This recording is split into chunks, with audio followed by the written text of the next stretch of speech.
Heritage city અમદાવાદના નાગરિકોને મસી નામની એક જીવાતે બાનમાં લીધા હોય તેવું જોવા મળી રહ્યું છે.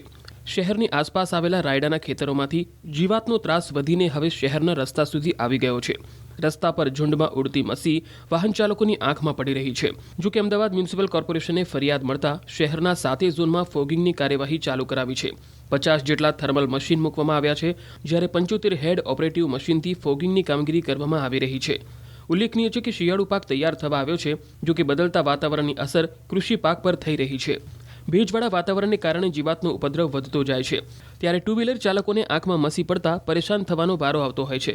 જો કે આ બાબતને મનપાએ ગંભીરતાથી નોંધી અને હાલ 14 જેટલા વ્હીકલ માઉન્ટેડ મશીનથી રસ્તાઓ અને વિવિધ સોસાયટીઓમાં ફોગિંગ કરાઈ રહ્યું છે. હાલમાં અમદાવાદ મ્યુનિસિપલ વિસ્તારમાં પબ્લિક દ્વારા જે જીવાત ઉડવાની કમ્પ્લેન, એટલે કે આપણે લોકલ ભાષામાં કહીએ તો મસીની કમ્પ્લેન કમ્પેરેટિવલી વધારે આવી રહી છે. કોર્પોરેશન દ્વારા હાલમાં આ બાબતે ફોગિંગ મશીન દ્વારા કામગીરી કરવામાં આવી રહી છે. જે હેન્ડ ઓપરેટેડ મશીન છે તે ટોટલ 50 જેટલા મશીન થર્મલ મશીન તૈનાત કરવામાં આવેલા છે.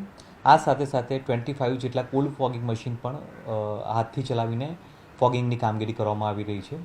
સાથે સાથે વ્હીકલ માઉન્ટેડ મશીન પણ આ પ્રકારે 14 મશીન વ્હીકલ માઉન્ટેડ મશીન આ કામગીરી માટે હાલમાં તૈનાત કરવામાં આવેલા છે.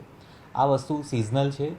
જેમ ખેતીને લાયક જે પાક થતો હોય છે તેને અનુસંધાને આ મશીનનું પ્રમાણ વધુ રહેતું હોય છે. આ સિઝનલ હોવાથી થોડા સમયમાં આ જે કમ્પ્લેન છે એ દૂર થવાની શક્યતા રહેલી છે.